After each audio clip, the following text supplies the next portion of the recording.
Hindi cinema के दमदार कलाकार रितेश देशमुख की मोस्ट अवेटेड फिल्म वेट इन दिनों सिनेमा घरों में जमकर धूम मचा रही है। बतौर एक्टर और डायरेक्टर रितेश देशमुख ने इस फिल्म में शानदार काम किया है। हर कोई रितेश की वेट की तारीफ करते नहीं थक रहा है। आलम यह है कि मराठी फिल्म वेट ने बॉक्स ऑफिस पर शानदार कमाई करने के साथ साथ सभी को हैरान कर दिया है। ऐसे में हम आपको रितेश देशमुख और एक्ट्रेस जेनेलिया डिसूजा की वेट फिल्म का एक्सप्लेनेशन करने वाले हैं। तो वीडियो को शुरू करते हैं और अगर वीडियो अच्छा लगे तो वीडियो को लाइक जरूर कीजिएगा और इसी तरह के वीडियोस पाने के लिए आप हमारे इस चैनल को सब्सक्राइब भी कीजिएगा ताकि आपको इसी तरह के लेटेस्ट और फ्रेश कंटेंट मिलते रहे। तो फिल्म की शुरुआत होती है एक युवा लड़के सत्या से, जो कि क्रिकेट का बहुत बड़ा फैन है और वो भी खुद क्रिकेटर बनना चाहता है। पढ़ाई लिखाई काम धाम सब छोड़कर वो सिर्फ क्रिकेट खेलता है और क्रिकेट में ही अपने फ्यूचर को देखता है। सत्या क्रिकेट तो बहुत अच्छा खेलता है लेकिन अभी तक उसे मौका नहीं मिला है। दरअसल सत्या रेलवेज की तरफ से क्रिकेट खेलना चाहता है, लेकिन उन रेलवेज के मैचेस में फिक्सर्स भरे पड़े हैं और उन सभी फिक्सर्स में एक सबसे बड़ा नाम आता है भास्कर का, जो कि एक पॉलिटिशियन भी है और एक बहुत बड़ा गुंडा भी। ये समझ लीजिए कि भास्कर यहाँ का दादा है। और फिर एक बार जब सत्या को क्रिकेट खेलने का मौका मिला तो उसने भास्कर की टीम को आराम से हरा दिया और तभी से भास्कर के दिमाग में सत्या खटकने लगा। आगे हम एक शादी के फंक्शन के सीन को देख पाते हैं जहाँ पर कि सत्या काम करता है और वहीं पर उसकी मुलाकात होती है निशा नाम की लड़की से।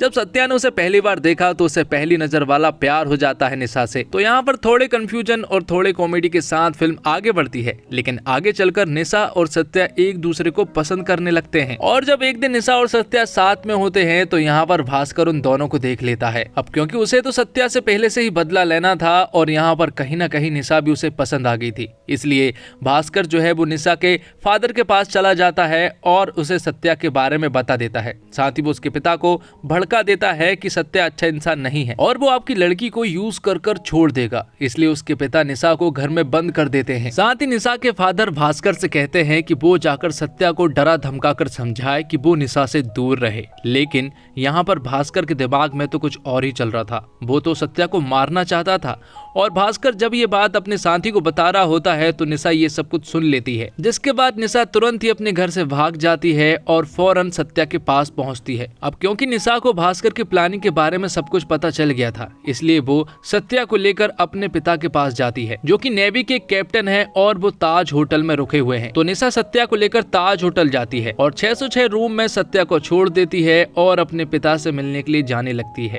लेकिन यहाँ पर सत्या निशा को बताता है कि आज उसका सिलेक्शन वाला डे है, आज बाहर से सिलेक्टर्स आ रहे हैं और वो प्लेयर्स को सिलेक्ट करेंगे। लेकिन निशा उसे कसम दे देती है और उससे कहती है कि बाहर भास्कर के लोग घूम रहे हैं तुम्हें मारने के लिए, इसलिए तुम बाहर ना जाओ। और जब तक वो नहीं आ जाती तब तक वो इसी कमरे में रुके। और ये सीन यहीं पर कट होता है और फिर अगले सीन में हम देखते हैं कि कहानी अब 12 साल आगे पहुंच चुकी है, जहां पर कि हम सत्या को देखते हैं जिसका हाल कबीर सिंह टाइप हो चुका था। क्योंकि 12 साल पहले कुछ तो बिगड़ा है, इसलिए सत्या का ये हाल हुआ है, जिसके कारण अब सत्या पूरी तरह से बदल चुका है। अब उसे हर रोज शराब चाहिए होती है। अब सत्या पूरी तरह से बेवड़ा बन चुका है। साथ ही हमें यहाँ पर यह भी पता चलता है कि सत्या की शादी हो चुकी है और यहाँ पर एक आदमी आता है जो कि सत्या को बताता है कि भास्कर के लोग उसकी पत्नी को छेड़ रहे हैं। और सत्या की पत्नी कोई और नहीं बल्कि जेनेलिया डिसूजा होती है, जिसका नाम श्रावणी है और वो रेलवेज में एक गवर्नमेंट एम्प्लॉय है। तो जब सत्या को पता चला कि श्रावणी को भास्कर के लोग छेड़ रहे हैं तो सत्या तुरंत ही श्रावणी के पास आता है और फिर भास्कर के लोगों को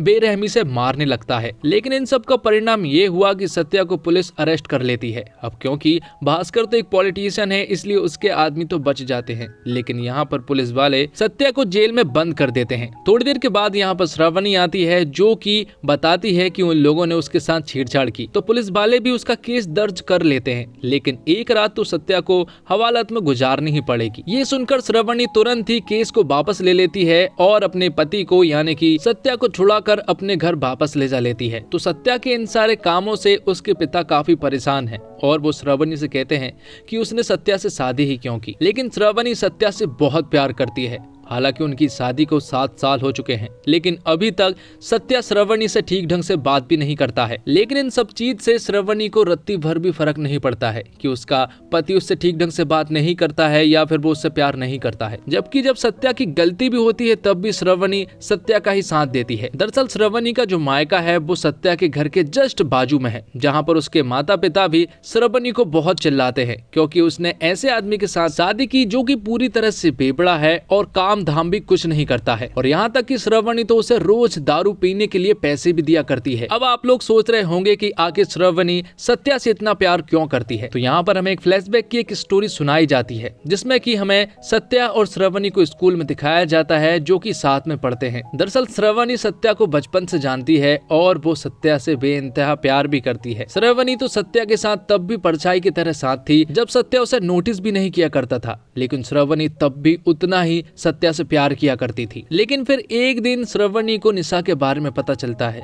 कि सत्या निशा से प्यार करता है। ये बात जानने के बाद तो श्रावणी का पूरी तरह से दिल टूट जाता है। इसके बावजूद श्रावणी ने सत्या से प्यार करना नहीं छोड़ा। लेकिन अब 7 साल बीत चुके हैं उनकी शादी के, लेकिन श्रावणी को अभी तक अपना प्यार नहीं मिला है जो कि उसका बचपन का प्यार है। हालांकि सत्या उसे मारता पीटता नहीं है और ना ही उसके साथ बुरा व्यवहार करता है। बस प्रॉब्लम ये है कि वो अभी तक निशा को नहीं भूल पाया है, इसलिए अभी तक वो नॉर्मल नहीं हो पाया है। जबकि सत्या के पिता चाहते हैं कि वो कुछ काम करे, दारू से उन्हें प्रॉब्लम नहीं है। और कुछ दिन पहले सत्या के पास कोच बनने का ऑफर आया था, लेकिन उसने वो ऑफर ठुकरा दिया। इसी वजह से सत्या के पिता उसे खूब चिल्लाते हैं क्योंकि वो चाहते हैं कि सत्या कुछ काम करे। इसके बावजूद सत्या की पत्नी यानी कि श्रावणी उसे पूरा सपोर्ट देती है और उसे दारू पीने के लिए पैसे भी देती है। उसे मालूम है कि उसका प्यार नहीं मिलने वाला, इसके बावजूद वो उससे काफी प्यार करती है। और घर के कामों के साथ साथ श्रावणी अपनी जॉब को भी मैनेज करती है और हाल ही में उसका प्रमोशन हुआ है जिसके लिए उसे नागपुर जाना होगा। लेकिन श्रावणी ने अपने सर से साफ मना कर दिया कि वो नागपुर नहीं जाएगी क्योंकि उसे ये पोस्ट पसंद है और वो अपने घर को छोड़कर नहीं जाना चाहती। लेकिन अब सत्या की हद हो चुकी थी क्योंकि अब पूरी तरह से बेवड़ा बन चुका था और ये इस बात का एहसास कहीं ना कहीं सत्या को भी हो गया था। इसलिए अब वो कोच बनने के लिए राजी हो जाता है और तुरंत ही अगले ही दिन दिल्ली जाने के लिए निकल पड़ता है। हालांकि उसके परिवार वालों को विश्वास तो नहीं हो रहा था, लेकिन वो इस डिसीजन से काफी खुश भी थे क्योंकि सत्या अंडर 14 क्रिकेट टीम का कोच बन चुका था। अब जब सत्या वहां पर पहुंचकर जब बच्चों के ट्रायल ले रहा था तो यहीं पर एक छोटी सी लड़की थी जो कि धुआंधार क्रिकेट खेल रही होती है जिसका नाम खुशी है और वो हर एक बॉल को अटैक कर रही थी। लेकिन सत्या उसे डिफेंस करने को कह रहा था, लेकिन खुशी बिल्कुल भी नहीं मानती है और वो सत्या से ठीक ढंग से भी बात नहीं करती है। इसलिए सत्या उसे अगले मैच के लिए बिठाल देता है। और जब अगले दिन खुशी के पेरेंट्स सत्या के पास आते हैं तो यहाँ पर सत्या को मालूम पड़ता है कि उसके पेरेंट्स कोई और नहीं बल्कि निशा के पिता है जो कि खुशी के नाना है। तो निशा के पिता यहाँ पर सत्या को सब कुछ बताते हैं कि वो निशा को अपने साथ दूर ले गए थे, जहां पर निशा के फादर ने निशा को बताया था कि भास्कर के लोगों ने सत्या को मार दिया है। और ये बात जानने के बाद निशा पूरी तरह से डिप्रेस्ड हो चुकी थी और कुछ सालों के बाद निशा की शादी उसने एक लड़के से करवा दी थी। तो आगे जब निशा को एक बच्ची हुई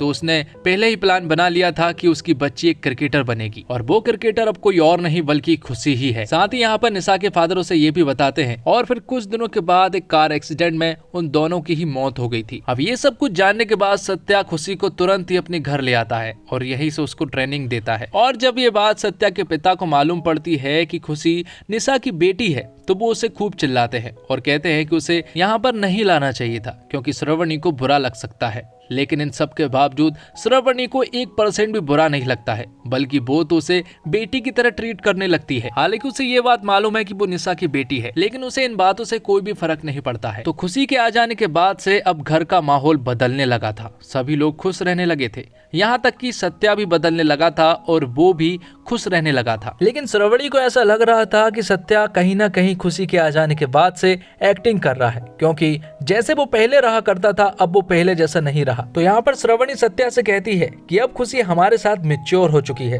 तो वो जो पहले की तरह हमारे साथ रहा करता था अब वैसे रह सकता है, ऐसे एक्टिंग करने की कोई भी जरूरत नहीं है। और ये बात श्रावणी को बहुत ज्यादा बुरी लगती है। और इन सब चीजों के अलावा सबसे बड़ी बुरी बात उसे ये लगती है कि श्रावणी अपने प्यार को नहीं पा सकी, सत्या उससे प्यार नहीं कर पाया। इसलिए अब वो डिसाइड करती है कि कुछ दिन पहले जो उसका नागपुर जाने के लिए प्रमोशन हुआ था वो उसके लिए हामी कर देती है और नागपुर जाने के लिए निकल पड़ती है। उसके घर वाले सारे दुखी हो जाते हैं, सत्या को कोई फर्क नहीं पड़ता।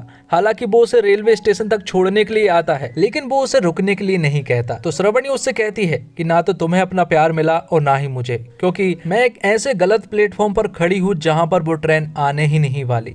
और ये सारी बातें सुनने के बाद सत्या की आंखें खुल जाती है। वो तुरंत ही श्रावणी के पास जाता है और उसे अपना प्यार का इजहार कर देता है। वो उससे कहता है कि तुम गलत प्लेटफॉर्म पर नहीं खड़ी हो, बल्कि ट्रेन ही देरी से आई है। तो इस तरह से श्रावणी को अपना प्यार मिल जाता है और इसी के साथ ये एक्सप्लेनेशन यहीं पर खत्म होता है। तो दोस्तों, डायरेक्शन रितेश देशमुख का है और उनकी ये पहली फिल्म है जो कि उन्होंने डायरेक्ट की है, जिसमें मुझे कहीं पर भी कमी नजर नहीं आई है और ना ही 1% ऐसा लगा है कि वो पहली बार फिल्म को डायरेक्ट कर रहे हैं, क्योंकि सारा काम बड़े ही प्रोफेशनल तरीके से किया गया है। क्योंकि बड़े बड़े डायरेक्टर जो कि काफी पुराने हो चुके हैं, वो भी इस तरह से साफ सुथरे तरीके से काम नहीं कर पाते हैं जैसा कि रितेश ने किया है। और फिल्म में हर किसी ने बहुत अच्छे से अपने अपने रोल को निभाया है और रितेश पूरी तरह से एक पोटेंशियल एक्टर है जो कि कॉमेडी और सीरियस रोल ये दोनों में ही फिट बैठने वालों में से एक है। और इस फिल्म में उन्होंने बेहतरीन एक्टिंग की है। साथ ही अजय अतुल का म्यूजिक काफी शानदार है और इस फिल्म का बीजीएम मुझे काफी ज्यादा पसंद आया है। तो अगर आपने ये फिल्म देख ली है तो कमेंट बॉक्स में हमें जरूर बताएं कि आपको ये फिल्म कैसी लगी।